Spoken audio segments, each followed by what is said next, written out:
Essa aula é sobre TOT, é uma aula que eu dou na disciplina de UTI, tá?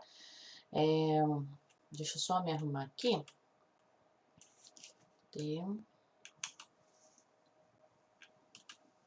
Então, muito bem. Para um paciente ser entubado, né, então a gente começa a falar primeiramente de insuficiência respiratória.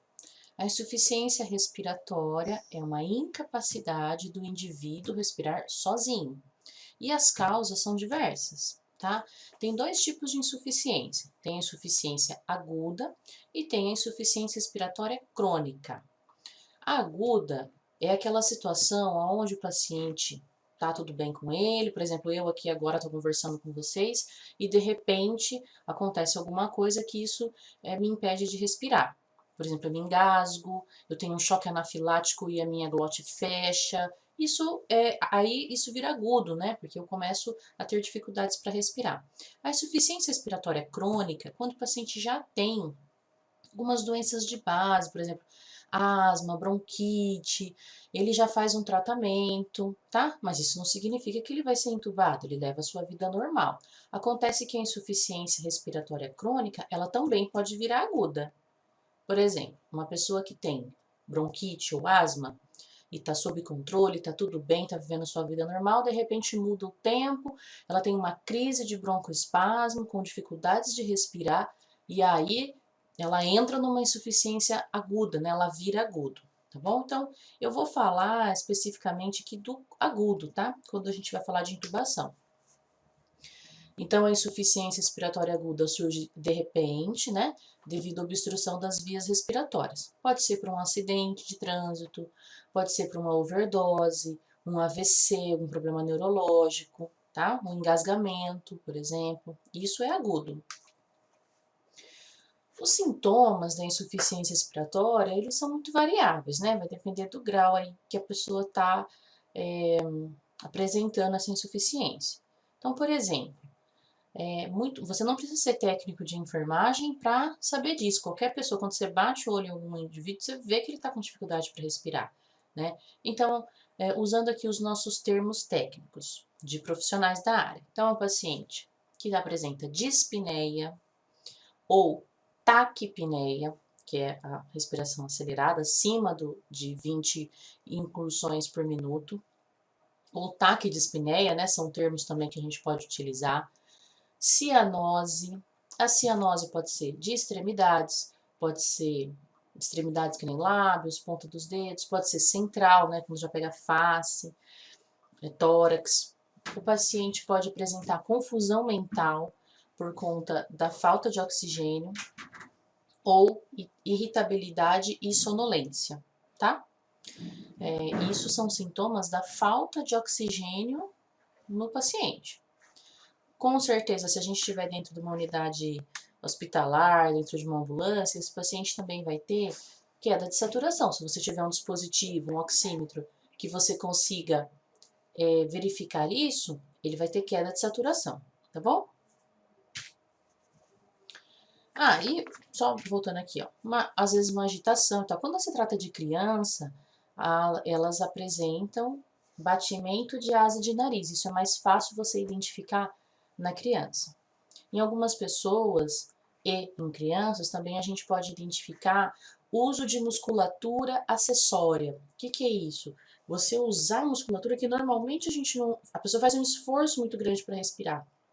Então, depressão de fúrcula, que é quando afunda aqui a fúrcula, retração intercostal, com a pessoa puxa o ar, a costelinha faz assim, né? Aparece as costelas do paciente. Isso é utilização de musculatura acessória, tá?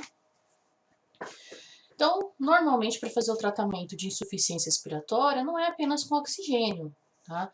Dependendo da causa, se for, por exemplo, os alvéolos que estão fechados, aí vai ter que fazer um broncodilatador. Se forem os alvéolos que estão cheios de secreção, vai ter que fazer uma aspiração, ou uma inalação, ou uma VNI, que eu vou falar daqui a pouco. Então, o oxigênio, a oxigenoterapia é um tratamento, mas associado a medicamentos também, tá? E outras terapêuticas, como por exemplo fisioterapia respiratória, certo? Então aqui só para a gente relembrar alguns dispositivos que a gente tem lá para oferecer oxigenoterapia para o paciente, tá bom? Isso aqui eu ensino para os alunos, só um instantinho, eu ensino para os alunos em aula de introdução 1, né? Vocês já estão em UTI, estão quase se formando, mas vamos retomar isso daqui. O nome desse dispositivo aqui é o quê? Fluxômetro. Ele fica lá no painel de gases para regular o fluxo de gás que vem da tubulação, tá? O verdinho de oxigênio e o amarelo de ar comprimido. Isso daqui é um cilindro, um torpedo de oxigênio. Isso daqui é um catéter de O2 tipo óculos. Tipo óculos porque ele passa aqui atrás da orelha do paciente.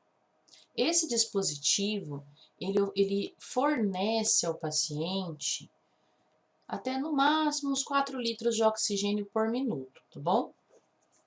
Esse é o fluxo dele. Depois a gente fala mais sobre isso.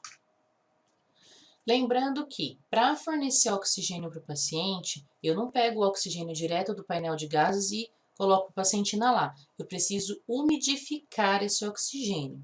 Então, para isso, a gente usa ou um umidificador, no caso do catéter de O2, né? O catéter de O2 eu tenho tipo óculos, que é aquele da imagem anterior, e eu tenho o catéter de O2, um simples que só fica em uma narina, tá? E aí, para usar esse catéter, eu coloco aqui no umidificador, coloco aqui dentro água destilada. Eu não ponho água de torneira e não ponho soro fisiológico. É água destilada. Aqui tem o nível, né, de água. E aí você coloca aqui no fluxômetro e regula a quantidade de oxigênio que o médico solicitou, tá bom? Então, isso aqui serve para umidificar o ar. Caso o catéter de O2 não seja suficiente para esse paciente, eu preciso fornecer mais oxigênio para ele. Então, como eu disse para você, o catéter de O2 ele vai até uns 4 litros por minuto, até uns 4 litros. Se eu precisar mais que isso, eu vou ter que trocar o dispositivo. Não adianta eu ir lá no fluxômetro e aumentar esse fluxo para 8. Não vai adiantar. Depois lá na sala de aula eu vou mostrar e vou explicar o porquê. Não vai adiantar a quantidade, aumentar um catéter de O2 tipo óculos para colocar para 8. Você tem que mudar o dispositivo. E aí o próximo dispositivo que a gente tem é a máscara de nebulização.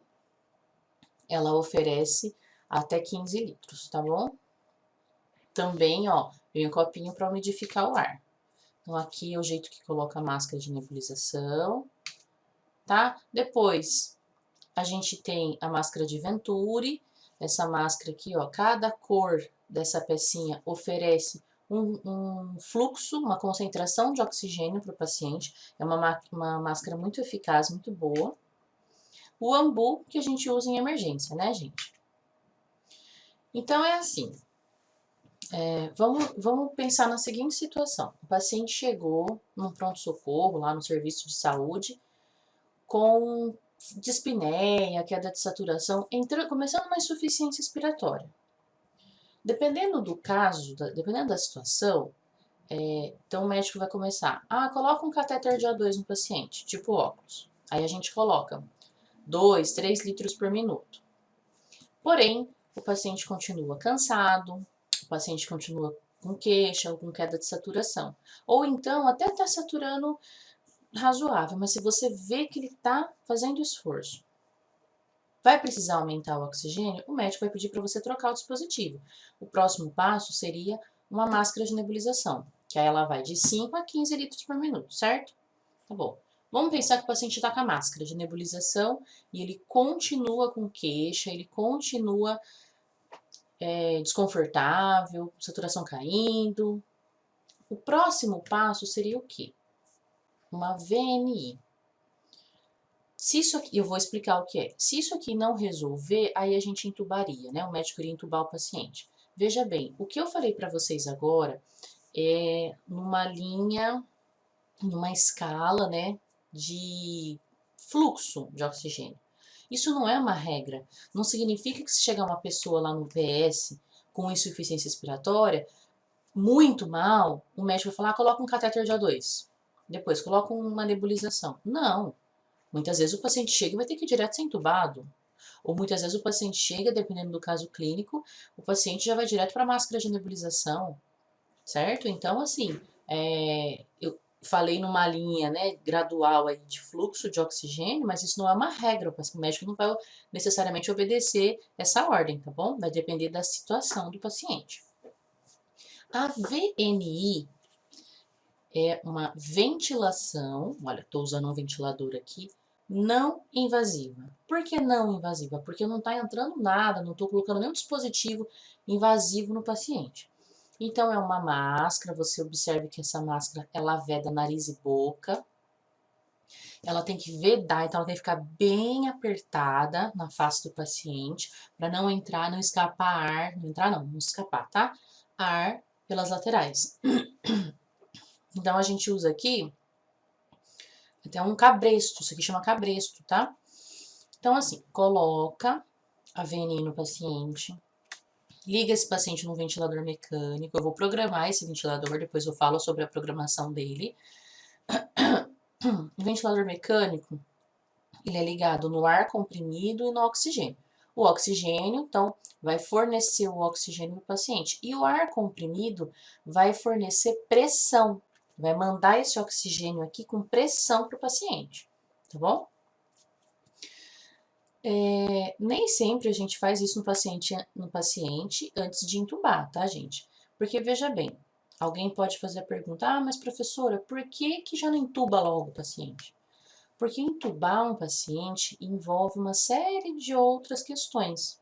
Para entubar um paciente, eu preciso sedar.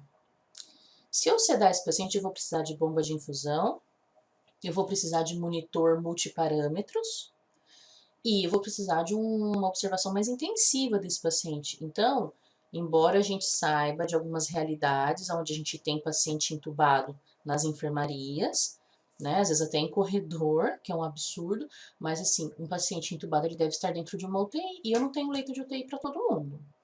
Outra situação, quando você entuba um paciente, existe a possibilidade, sim, a dificuldade de extubá-lo depois. Alguns pacientes que são difíceis de extubação, depois eu falo sobre isso. Então, principalmente os pacientes tabagistas. Então, se chega um paciente desse com insuficiência respiratória ou um paciente que tem DPOC, que é a doença pulmonar obstrutiva crônica, o médico faz de tudo para não precisar entubar, para tentar resolver o problema dele antes do tubo, porque depois que entuba esse tipo de paciente, vira assim uma bola de neve, né? Aí fica lá acamado, sedado, dias para conseguir sair do tubo. Isso vai gerando uma série de complicações para esse paciente, tá bom? Bom, então aqui é um paciente que está fazendo VNI. O que vai acontecer? A máquina vai mandar oxigênio para o paciente com pressão. Qual que é o objetivo? Expandir os alvéolos. Imagine que os alvéolos do paciente, se eu estivesse na sala de aula agora, eu faria na lousa o desenho da árvore brônquica, né, do sistema respiratório. Enfim, então eu vou puxem na memória lá os alvéolos, tá? Que é onde acontece a troca gasosa, não é isso? Que é a porção final lá do pulmão. Imagina que o alvéolo é como um saquinho de pão e tá fechado. Imagina que você faz assim no saquinho de pão, ó. Você assopra e ele infla. Então, se os alvéolos desse paciente estão colabados, estão fechados, a VNI faz o quê? Ela manda o oxigênio com pressão e o alvéolo do paciente faz isso. Ele expande, tá bom? Esse é o objetivo da VNI, tá? Não é um procedimento aqui muito confortável. É importante que o paciente esteja acordado, colaborativo, tá? Alguns pacientes têm uma dificuldade para acoplar, que a gente fala. O que que é isso? Sincronizar com a máquina. Quando a máquina manda o ar, o paciente tem que estar inspirando. Quando a máquina tira o ar, o paciente tem que estar expirando. Então, para o paciente acoplar e fazer essa sincronia, ele tem que estar colaborativo, calmo, acordado, porque essa máquina, essa máscara, ela dá um pouco de pânico no paciente, né? Então, aquela aquele ar assim, entrando, e o paciente não pode ficar falando, porque senão ele vai ficar engolindo o ar e a barriga dele vai ficar cheia de ar, ele tem que respirar pelo nariz, de forma calma. Então, em algumas situações, para a gente colocar essa VNI, a fisioterapeuta fica ali do lado do paciente, tentando acalmá-lo, aí não dá certo, tira a máscara, espera ele se acalmar um pouco, coloca de novo, tá? Então, é um processo, tem que ter um pouquinho de paciência aí. E isso seria o último passo antes de entubar, tá bom? Então, eu vou encerrar o nosso vídeo agora em 15 minutos e vou gravar a sequência dele, tá bom?